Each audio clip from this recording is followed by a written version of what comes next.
My dear brothers and sisters, we hear in the scriptures, especially the gospel, this invitation to stay awake, that is, to take watch, to be on watch. The word in Greek is gregorite, which is where we get the name Gregory from, the watcher, one who watches. And the watch that Jesus asks of us is that of prayer. And we hear in the first reading, too, about the virtues of a noble and holy wife.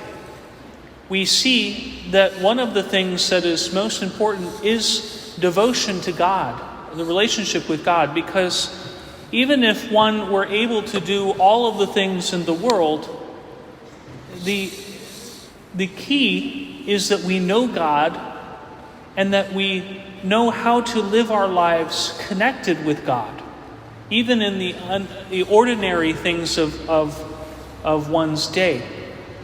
One such example of this ordinary holiness, but it's also extraordinary holiness, is that of Saint Monica.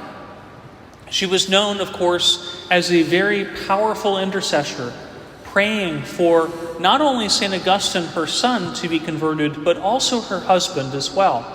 She had the joy of seeing her husband converted to the faith before he died, being baptized and brought into the faith. And she also had the joy of seeing her son, St. Augustine, who had wandered on his way, brought back from a life of sin and brought into a way of holiness. So, one always says, be very aware of the prayers of a mother with faith, because like St. Monica, they're very powerful intercessors indeed.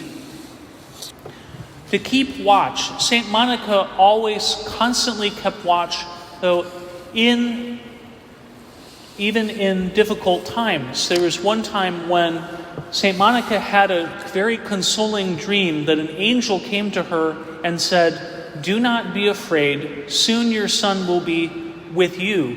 And so she related this to St. Augustine, who was still professing a heresy at that time, and he said to her, "Well, this is very easy for us to be together. You just come over to the practice of my faith and things will be okay." And she said, "The angel said that you would be with me, not that I would be with you." So we see her tenacity, too, in keeping to the Catholic faith and continuing to pray, despite what seemed to her to be unanswered prayers. But she had faith. She kept watch. She knew how to look for what was unseen and was encouraged even by St. Ambrose to continue to trust in what was not seen. So we take her as an example and we ask her prayers today that we may keep watch, but specifically to keep watch in prayer.